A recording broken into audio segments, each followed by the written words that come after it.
प्रणमामि सदा प्रभुपादपदं प्रणमामि सदा प्रभुपादपदं प्रणमामि सदा प्रभुपादपदं रघुरूपसनातन कीर्तिधरं धरणीतलकीर्तितजीवकविं कविराजनरोत्तमसखपदं प्रणमामि सदा प्रभुपादपदं कृपया हरिकीर्तनमूर्तिधरं धरणीतलकीर्तितजीवकविं कृपया हरिकीर्तनमूर्तिधरं धरणीभरहारकगौरजनं जनकाधिकवसलस्निग्धपदं प्रणमामि सदा प्रभुपादपदं प्रणमामि सदा प्रभुपादपदं प्रणमामि सदा प्रभुपादपदम्। जगद्गुरु भगवान श्री शिला भक्ति सिद्धांत सरस्वती गोस्वामी ठाकुर शिला प्रभुपाद जी की जय। श्री गुरु महाराज जी की जय। सभा शिला प्रभुपाद की जय। शिला गौर कृष्णदास जी महाराज, शिला सच्चंद ठाकुर महाराज की जय। श्री रूपानुग सच्चप्रभु की जय। भजनानंदी भक्तवृंद की जय। समागत भक्तवृंद की जय। सবার चरणे दंडवत प्रणाम। श्री हरिनाम चिंतामणि द्वितीय परिच्छेद नाम ग्रहण विचार, सेखाने अनन्य भजनेर श्रेष्ठता, श्री नामाचार्य हरिदास ठाकुरेर नामाचार्यता, वैष्णवेर लक्षण अर्थात घनिष्ठ वैष्णव, वैष्णवतर अर्थात मध्यम वैष्णवेर लक्षण, वैष्णवतम अर्थात उत्तम वैष्णवेर लक्षण। एरपर आमरा नामेर स्वरूप सम्बन्धे पढ़ेছি। नाम एवं नामी अभिन्न, नाम चिंतामणि, नाम नित्य सिद्ध, कृष्ण रूप नित्य, कृष्ण गुण नित्य, कृष्ण लीला नित्य। चिदबस्तु श्रीहरि तार नाम रूप गुण और लीला श्रीहरि थेके पृथक नन अर्थात अभेद। और अचित बस्तुर प्राकृत जगते সেই জিনিসটা সেই বস্তু তার নাম রূপ গুণ সব ভেদ। এরপর আমরা পড়েছি নামের সর্বমূলত্ব। নাম রূপ গুণ এবং লীলা এর মধ্যে নামই হচ্ছে সর্বমূল। নামের সর্বমূলত্ব রয়েছে কারণ নাম গ্রহণের মধ্যে দিয়ে অনর্থ চলে গেলে এই নামেই শ্রী রূপ গুণ এবং লীলা প্রকাশিত হন। এই বিষয়ে আমরা শ্রীল প্রভুপাদের উপদেশও পড়েছি। সেখানে প্রভুপাদ বলেছেন যে শ্রী নাম গ্রহণ করতে করতে অনর্থ অপসারিত হলে শ্রী নামেই রূপ গুণ লীলা প্রকাশিত হন। কৃত্রিম উপায়ে চেষ্টা করে রূপ গুণ লীলা চিন্তা করতে হবে না। এরপর ঠাকুর মহাশয় এই পরিচ্ছেদে বলেছেন বৈষ্ণব ও বৈষ্ণব প্রায় যে ভেদ আছে, মায়িক জগতে কেবল শ্রী কৃষ্ণ নাম আর জীব সকল এই হচ্ছে চিৎ ব্যাপার, বাকি সব জড়বস্তু। এরপর মুখ্য গৌণ নাম এই ভেদে দুই প্রকার নাম। মুখ্য নাম যেখানে নিত্য লীলা প্রকাশক গোবিন্দ গোপাল রাম শ্রীনন্দ নন্দন রাধানাথ হরি যশোমতি প্রাণধন মদন মোহন শ্যাম সুন্দর মাধব গোপীনাথ ব্রজগোপ রাখাল যাদব ইত্যাদি নিত্য লীলা প্রকাশক যে নাম সেই হচ্ছে মুখ্য নাম। মুখ্য নামের কীর্তনে জীব কৃষ্ণধাম প্রাপ্ত হন। আর যে গৌণ নাম আছে, গৌণ নাম যেখানে জড়া প্রকৃতির পরিচয় কিছু নাম, যেমন সৃষ্টিকর্তা পরমাত্মা, ব্রহ্ম, স্থিতিকর, জগৎ সংহর্তা, পাতা, যজ্ঞেশ্বর, হর ইত্যাদি। মুখ্য এবং গৌণ নামের মধ্যে ফলভেদ বলেছেন। মুখ্য নামে কৃষ্ণ প্রেম প্রাপ্ত হন এবং কৃষ্ণ ধাম প্রাপ্ত হন, এবং গৌণ নাম গ্রহণ করলে পুণ্য মোক্ষ ইত্যাদি সেই নাম দান করেন। আর নামের যে মুখ্য ফল কৃষ্ণ প্রেমধন সেটা কেবল মুখ্য নাম গ্রহণেই প্রাপ্ত হয়। নাম এবং নামাভাস এর ফলভেদ বলেছেন। যদি এক শুদ্ধ নাম কেউ কীর্তন করেন অথবা কেউ শুদ্ধ নাম কীর্তন করছেন, সেই এক শুদ্ধ নাম কেউ শ্রবণ করেন, সে বর্ণ শুদ্ধ হোক বা অশুদ্ধ হোক, সেই শুদ্ধ নাম তার বর্ণ শুদ্ধ হোক বা অশুদ্ধ হোক, তাতে জীবের উদ্ধার লাভ হয়। এই হচ্ছে শাস্ত্রের নির্ণয়। কিন্তু এখানে ঠাকুর মশাই বলছেন যদি নামাভাস হয় শুদ্ধ নাম না হয়, তাহলে কিন্তু এই ফল পেতে বিলম্ব হয়। নামাভাসই পরবর্তীকালে নামাভাসে পাপ আদি সব ক্ষয় হয়, এবং যখন তিনি শুদ্ধ নাম রূপে উদিত হন, তখনই কৃষ্ণ প্রেম লাভ করেন। বিস্তারে ঠাকুর মহাশয় বলেছেন, নামাভাস দ্বারা সর্বপাপ ক্ষয় হয়, সর্বপাপ ও অনর্থ দূর হইলে শুদ্ধ নাম ভক্তের জিহ্বায় নৃত্য করেন, তখন শুদ্ধ নাম তাহাকে কৃষ্ণ প্রেম দান করেন। অতএব যতক্ষণ নামাভাস অন্যান্য সব কিছু দান করতে পারেন, মুক্তি দান করতে পারেন, কর্মফল পাপ পুণ্য ইত্যাদি সব নষ্ট করে দেন, কিন্তু প্রেম দান করেন না। যখন প্রেম দানের সময় হয়, তখন তিনিই শুদ্ধ নাম রূপে উদিত হয়ে প্রেম দান করেন। ব্যবহিত বা ব্যবধানের দোষ জন্মায়। ঠাকুর মহাশয় বলেছেন, ব্যবহিত হলে অপরাধ হয়, সেই অপরাধে প্রেম লাভে বাধ হয়। কিরূপ ব্যবধান? নাম থেকে নামী, নামী মানে যার নাম ভগবান। যেমন ধন থেকে ধনী হয়, যার ধন আছে তিনি ধনী, সেরকম যার নাম তিনি নামী। নাম এবং নামী এই দুয়ের মধ্যে যদি ভেদ থাকে, এই ভেদ বুদ্ধি থাকে, যদি কেউ মনে করেন যে আমি তো কৃষ্ণ নাম করছি, ইনি তো কৃষ্ণ নন, এই নাম কৃষ্ণ থেকে পৃথক। যেমন এই জগতে যে বিভিন্ন বস্তু, তাদের নামের সঙ্গে সেসব বস্তুদের ভেদ রয়েছে, সেরকম কৃষ্ণ নাম এবং নামই যে কৃষ্ণ, যার নাম, তাদের মধ্যে ভেদ আছে। এইরকম বুদ্ধি থাকলে কখনো প্রেম হয় না। এরপর ঠাকুর মশাই দুই রকম ব্যবধান বিস্তার করে বলেছেন। এক হচ্ছে বর্ণ ব্যবধান, আর এক হচ্ছে তত্ত্ব ব্যবধান। বর্ণ ব্যবধান, যেখানে কোনো একটি শব্দের মধ্যে ভগবানের নাম আছে ঠিকই, কিন্তু মাঝখানে অন্য কোনো শব্দ, অন্য কোনো বর্ণ ঢুকে গেছে। অন্য কোনো বর্ণ যদি সেই শব্দের মধ্যে গিয়ে শ্রীহরির নামকে, শ্রী নামের যে বর্ণ, তাকে পৃথক করে দেন, তাহলে তাকে বলা হয় বর্ণ ব্যবধান। আর একটি হচ্ছে তত্ত্ব ব্যবধান, মায়াবাদী তত্ত্ব ব্যবধান। এই মায়াবাদকে কলির জঞ্জাল, শাস্ত্রের এই সিদ্ধান্ত ঠাকুর মহাশয় বলেছেন। এরপর বলেছেন, যদি অনর্থাদি নষ্ট হয়, ব্যবধান অবিদ্য নামই শুদ্ধ নাম। যেখানে ব্যবধান নেই, অর্থাৎ এই বর্ণ ব্যবধান বা বিশেষ করে তত্ত্ব ব্যবধান যেখানে নেই, তিনি হচ্ছেন শুদ্ধ নাম। শুদ্ধ কৃষ্ণ নাম যার মুখে, তিনি বৈষ্ণব। অনর্থ যত নষ্ট হয়, নামাভাসত্ব তত দূর হয় এবং চিন্ময় নাম প্রকাশ পায়। এখান থেকে আমরা আজ পড়ব ব্যবধান আবিদ্ধ, অর্থাৎ ব্যবধান অবিদ্ধ, এই নামই শুদ্ধ নাম। অতএব শুদ্ধ কৃষ্ণ নাম যার মুখে, তাহাকে বৈষ্ণব জানি সদা সেবী সুখে। অনর্থ যত নষ্ট হয়, ততই নামাভাসত্ব দূর হয় ও চিন্ময় নাম প্রকাশ পায়। নামাবাস ভেদি শুদ্ধ নাম লভিবারে, সদ্গুরু সেবিবে জীব যত্ন সহকারে। ভজনে অনর্থনাশ যেইক্ষণে পায়, চিৎস্বরূপ নাম নাচে ভক্তের জিহ্বায়। নাম সে অমৃত ধারা নাহি ছাড়ে আর, নাম রসে মত্ত জীব নাচে অনিবার। নাম নাচে জীব নাচে, নাচে প্রেমধন, জগৎ নাচায় মায়া করে পালায়ন। নাম নাচে জীব নাচে, নাচে প্রেমধন, জগৎ নাচায় মায়া করে পলায়ন। ঠাকুর মহাশয় বলছেন, যত অনর্থ নষ্ট হয়, ততই নামাভাসত্ব দূর হয়। অনর্থাদি থাকলে নামাভাস হচ্ছে, আর যখন যত পরিমাণ অর্থ নষ্ট হবে, তত পরিমাণ নামাভাসত্ব দূর হয়। অর্থাৎ প্রথমেই যখন সূর্য ওঠার আগে এই সূর্যের কিরণের আভাস পাওয়া যায়, যখন খুব প্রথমে অল্প একটু অন্ধকার কাটে, তারপর আরো কিছুক্ষণ পর আরো কিছুটা আলো প্রকাশিত হয়। তো এইরকমভাবে যত নামাভাসত্ব দূর হবে, তত চিন্ময় নাম প্রকাশিত হন। নামাভাস ভেদি শুদ্ধ নাম লভিবারে, সদ্গুরু সেবিবে জীব যত্ন সহকারে। এখানে সদ্গুরুকে সেবা করার কথা বলা আছে।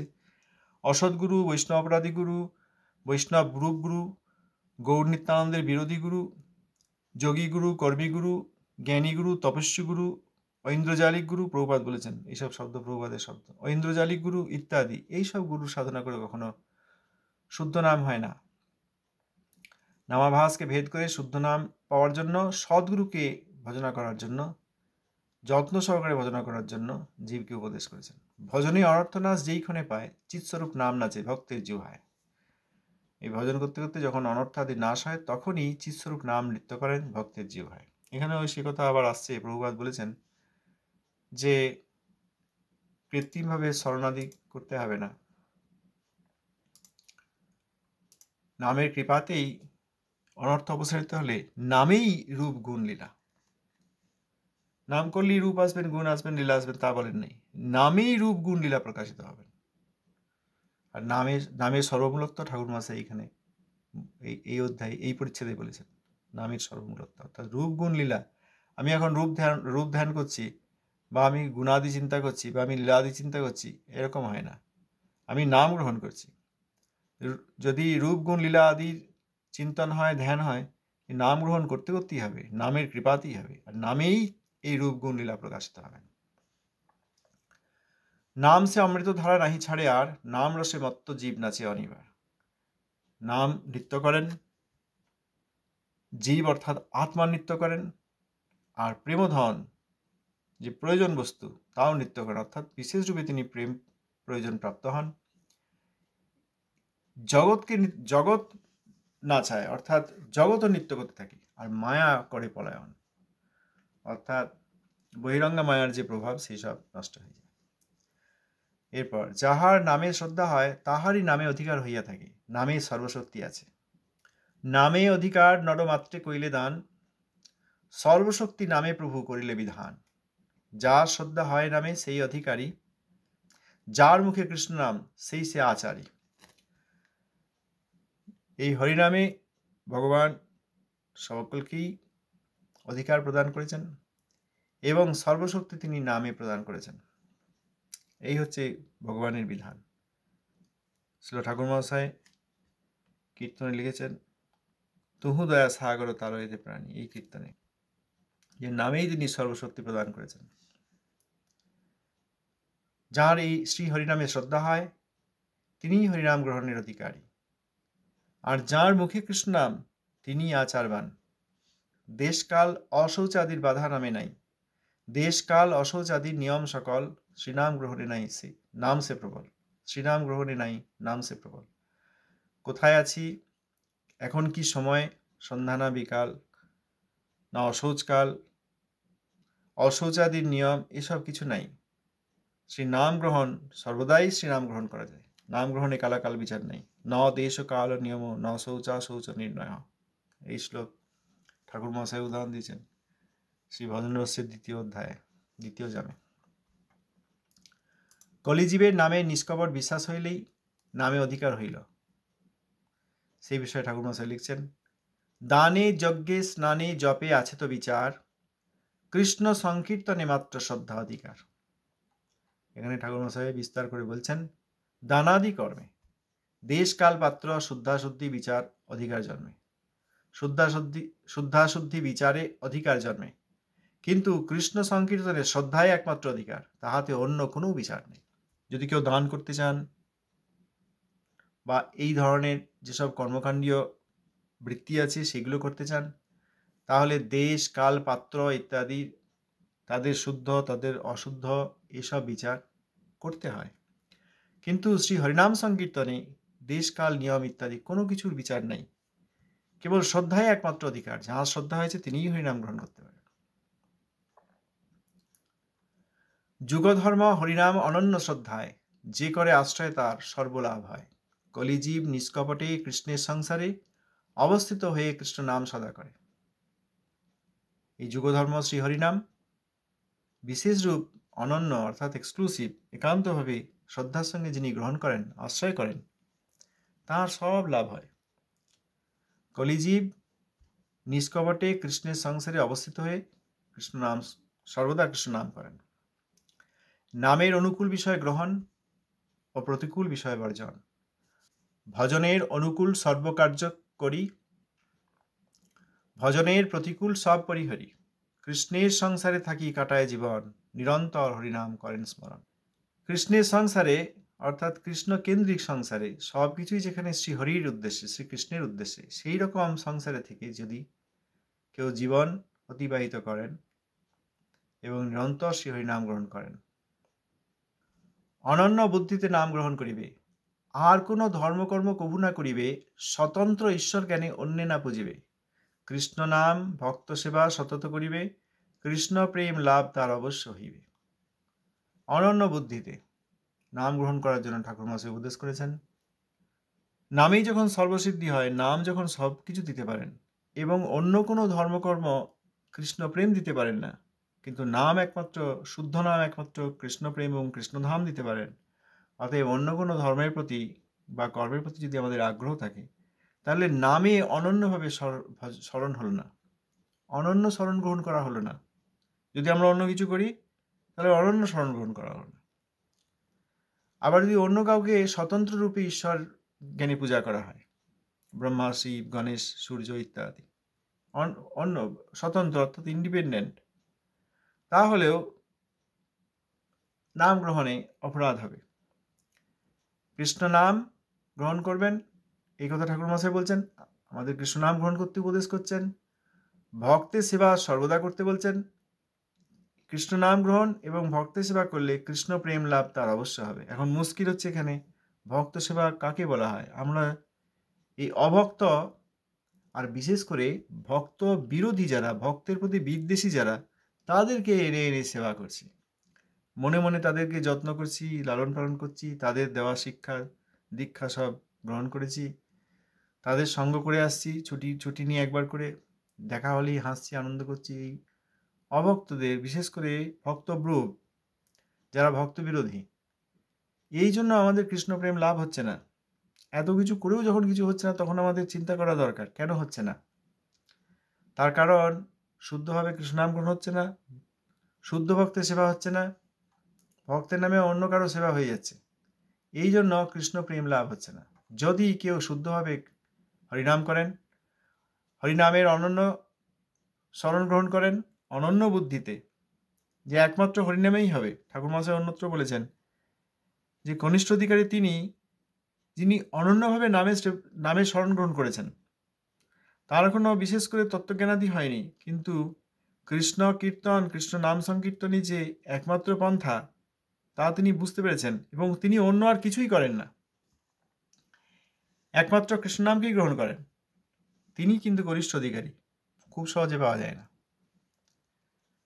অতএব অনন্য বুদ্ধিতে যদি শ্রী হরিনামের স্মরণ গ্রহণ করা হয়, অন্য কোনো ধর্মকর্মের প্রতি আর যদি আগ্রহ না থাকে, আর যদি তার আচরণ না করা হয়, অন্য সব ধর্মকর্ম না করে অন্য কোনো দেবদেবী, গুণাবতার আদি তাদেরকে স্বতন্ত্ররূপে ঈশ্বর হিসেবে যদি পূজা না করা হয়, কৃষ্ণ নাম গ্রহণ করা হয় আর শুদ্ধ ভক্তের সেবা করা হয়। শুদ্ধ ভক্তের সেবা নিয়ে ঠাকুর মহাশয় অন্যত্র বলেছেন যে ভক্তের সেবায় আশ্রম বিচারের কোনো প্রয়োজন নেই।